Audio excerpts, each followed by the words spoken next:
De volta já aqui com Bem Assim, você com certeza conhece alguém que é chato para comer, né? É muito comum que a gente encontre pessoas, sejam amigos ou alguém da família aí, que tenham dificuldade, né, para consumir verduras, legumes, frutas. É o famoso adulto com paladar de criança. Pois é, mas só que essa alta seletividade alimentar, além de ser um problema, né, nutricional, também é uma questão psicológica. Por isso que a gente hoje está aqui com duas especialistas que são envolvidas nesse processo, que vão conversar com a gente um pouquinho sobre esse tema. Muito bom dia, meninas. Deixa eu apresentar vocês. Nutricionista, né, Caríndia Maiara, obrigada pela sua participação. E a psicóloga Manuela Tenório. Muito bom dia. Bom dia, Mara. Obrigada pelo convite. Maravilhosíssimas. Vamos então falar sobre esse assunto. Começar com a Caríndia. O que é esse bendito paladar infantil, hein? Pois é. O paladar infantil, na realidade, é uma seletividade, né, do paciente adulto, né? Sim. Que não conseguiu desenvolver habilidades, vamos dizer assim, com o seu paladar. Ele fica na monotonia, né? Na maioria das vezes. Sempre a mesma coisa? Sempre a mesma coisa. Então, com isso, ele fica resistente a provar novas comidas, ter novos hábitos. Certo. Manu, isso acaba sendo um transtorno alimentar? Sim. A gente pode encaixar nessa definição? Sim, que se chama o transtorno alimentar restritivo evitativo. Sim. Esse transtorno, ele acontece a partir do momento que a seletividade alimentar, ela fica muito severa e ela traz prejuízos significativos para a saúde dessa criança, né, que futuramente vai ser um adulto. Tá. O DSM-5, ele traz como critério diagnóstico 4 critérios. O primeiro, que é essa perda de peso significativa, ou então essa criança, ela não alcança o peso adequado para aquela idade, né? E ela chega até um atraso de desenvolvimento. Ela tem uma deficiência nutricional significativa, ela não consegue ter uma alimentação saudável e aí ela precisa de uma alimentação enteral ou parenteral e também de suplementos nutricionais orais. E além disso, tem uma interferência significativa no funcionamento psicossocial dessa criança, né? Que isso é o mais significativo. Os estudos mostram, né, que cerca de 25 a 30% das crianças elas têm alguma dificuldade nesse paladar infantil, né, nessa alimentação. O TARI, que é esse transtorno restritivo evitativo, ele vem mostrando assim que ela quer sempre a mesma coisa, ela vai sempre comer aquele mesmo alimento e aí vem causando prejuízo à saúde dessa criança. Ele tem uma esquiva baseada nas características sensoriais, né? Na cor, então no formato, ele vai sempre comer uma coisa daquele formato, na temperatura, enfim, em todos esses aspectos, sabe? Tá. E tem como a gente dizer de onde é que surge tudo isso? Se existem fatores disso, se existem causas? Por que as pessoas elas são desse jeito?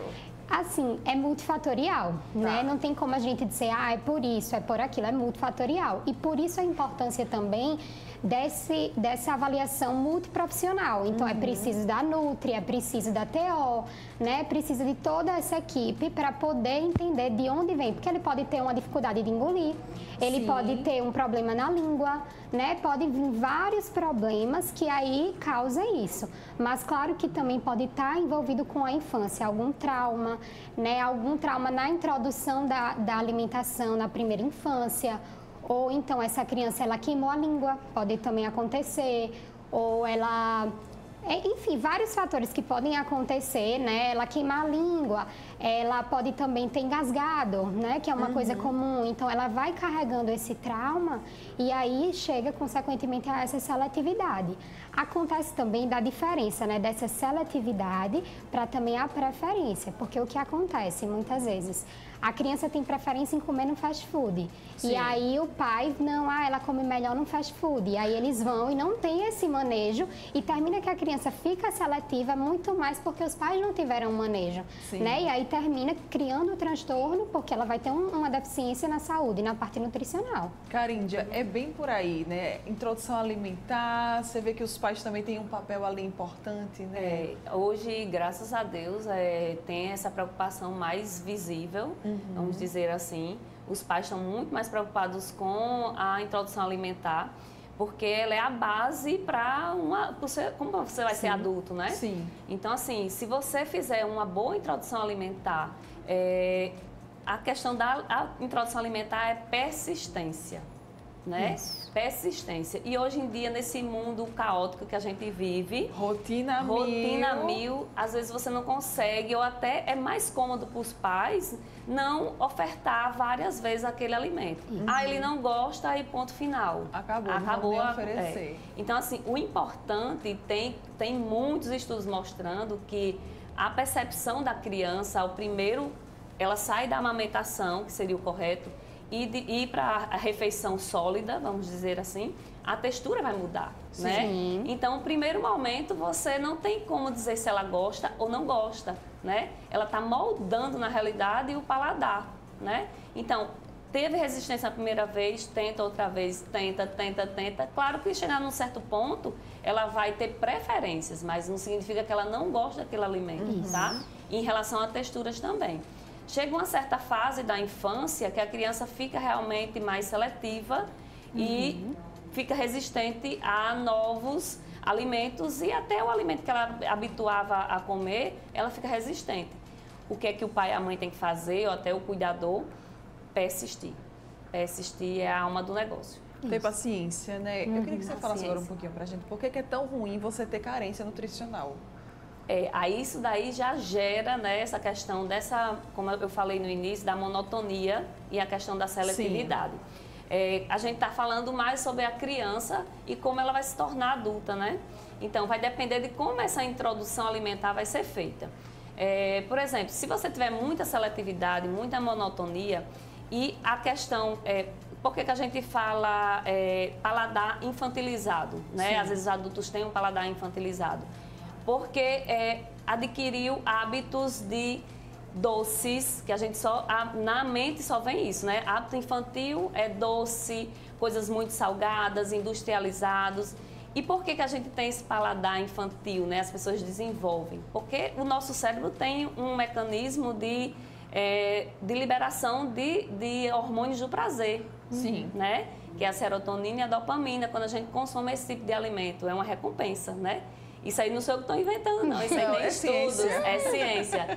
Tem estudos mostrando, estudos em ratos, em seres humanos, que compara o estímulo do cérebro em relação ao açúcar e à cocaína. E vê que tem relação, os estímulos são bem parecidos, entendeu? Então, a liberação de prazer acontece mesmo quando a gente consome uma coisa muito açucarada. E você dá essa introdução, fizer essa introdução alimentar errada, introduzir já açúcares, coisas açucaradas para o seu bebê, vamos dizer assim, ele, claro, que vai preferir isso, que vai dar mais prazer, fisiologicamente. Então, chegando a um certo ponto, você tem aquela preferência alimentar por esse tipo de alimento, o que é que vai acontecer? Esses alimentos são pobres em micronutrientes, né? Pobres em vitaminas e minerais, pode até se tornar um obeso desnutrido, né? Tem isso? Um obeso desnutrido. Porque a gente acha que a pessoa está obesa, está supernutrido. Exato. Não, a gente tem muitos casos de obesos que têm deficiência de ferro, deficiência de cálcio, deficiência de potássio, vários minerais que podem estar em deficiência porque ele tem aquela monotonia. É o que mais aparece no consultório. Paciente com monotonia alimentar. Aí só consome batata frita, arroz, no máximo uma proteína. Olha só, tá? gente. E tem essa preferência por doce. E acontece isso, uma anemia, até problemas mais sérios, mais severos, de chegar a problemas cardiovasculares. Pois é, Manu, muita gente acha que, tipo assim, só quem vai sofrer com isso é a pessoa que é portadora desse transtorno alimentar.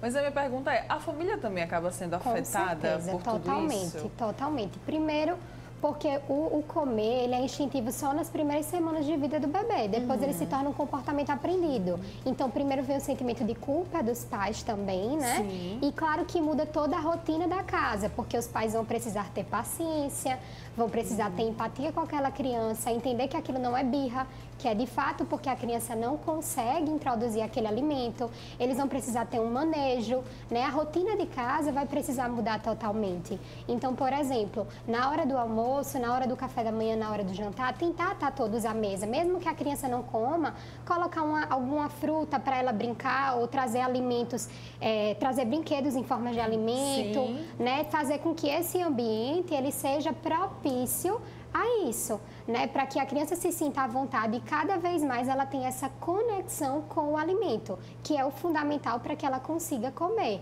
Então, muda a rotina, os pais precisam participar, eles precisam da orientação também, todo mundo de casa. Então, por exemplo, a criança ela inicia o processo de psicoterapia, então vai ter orientação com o pai, com a mãe, com a babá, se ela for criada, né, pela babá também, com os irmãos, porque toda a casa vai precisar entender, vai precisar ter muita paciência e muita empatia para que essa criança se sinta segura, tenha autonomia e consiga comer aquele alimento, né? E também, além disso, os pais escutam muito pitaco.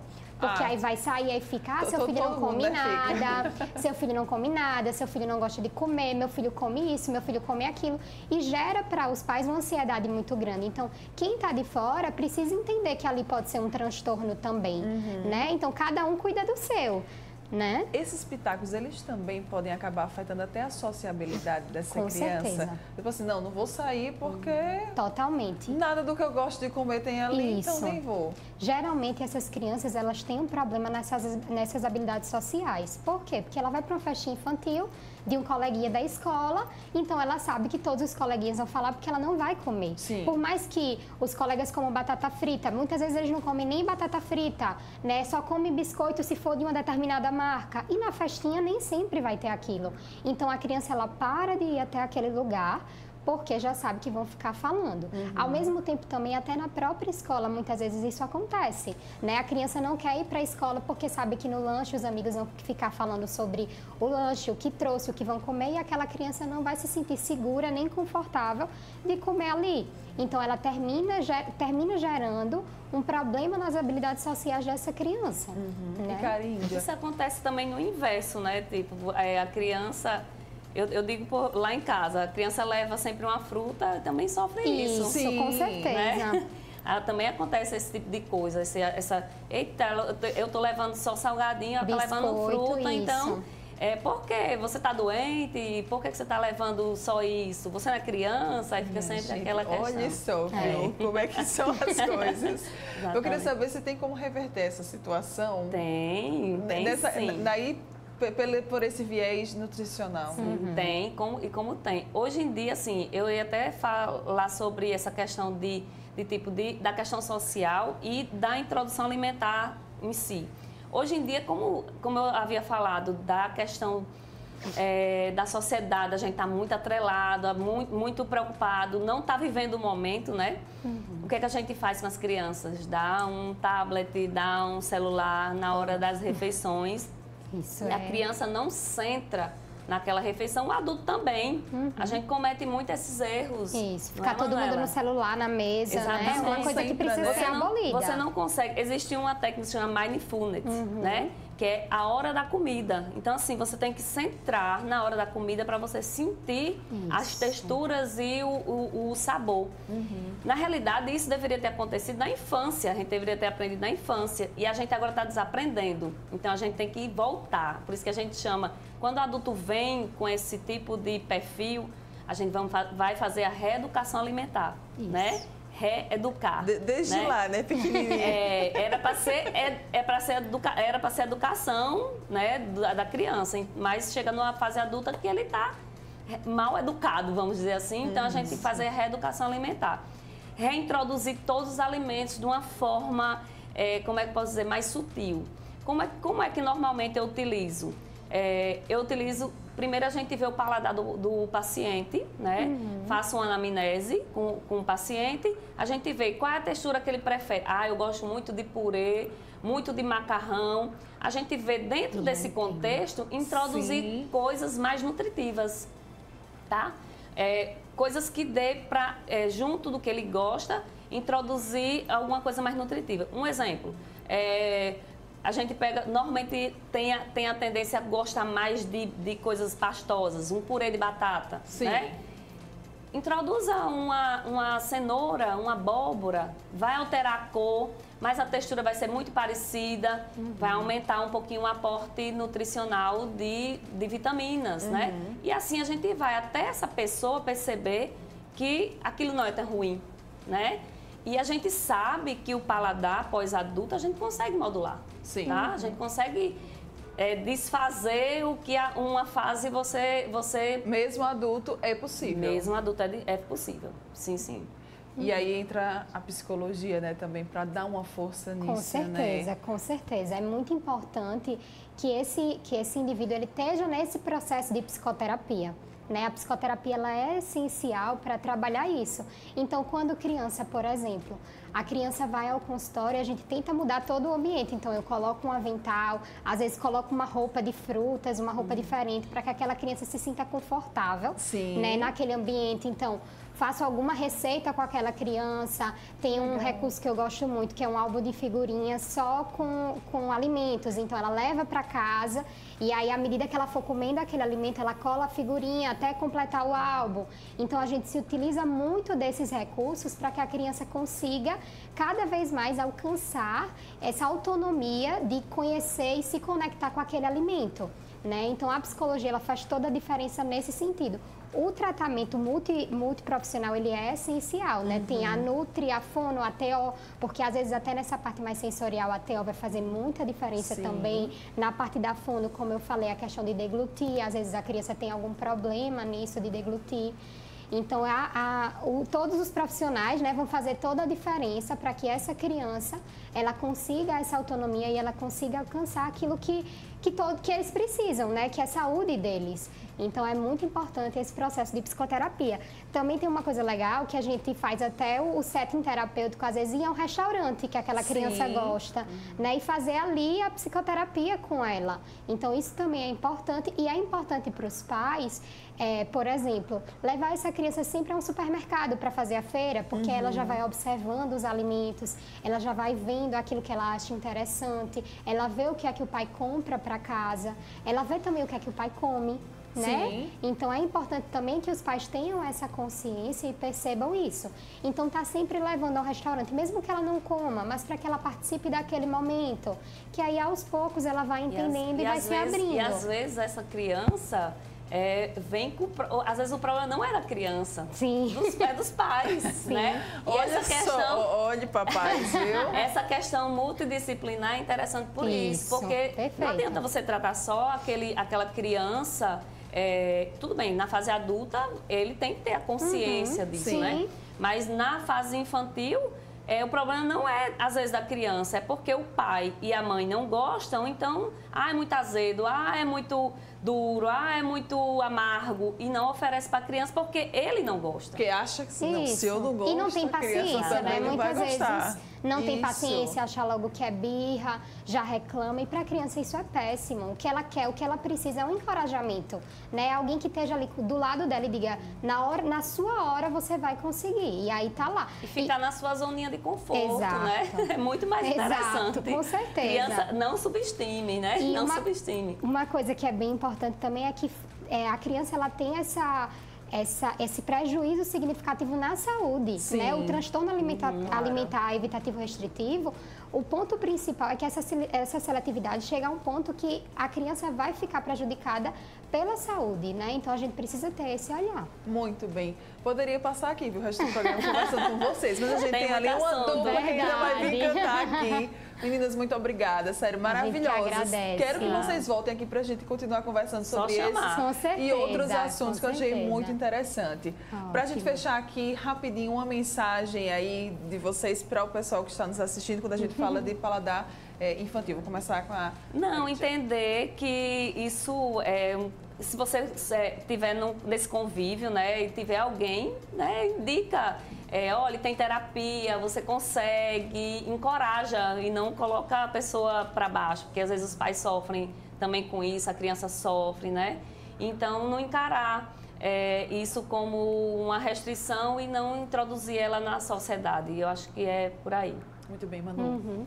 O que eu indico é que os pais percebam isso, percebam a necessidade de cada criança e procurem ajuda. Quando vocês veem que vocês não conseguem, procurem ajuda, procurem uma equipe multidisciplinar, né? Tenham paciência e empatia e encorajem os filhos de vocês, deem autonomia a eles. Isso é o mais importante. Rede social, rapidinho, vamos falar, né? Nutri Caríndia.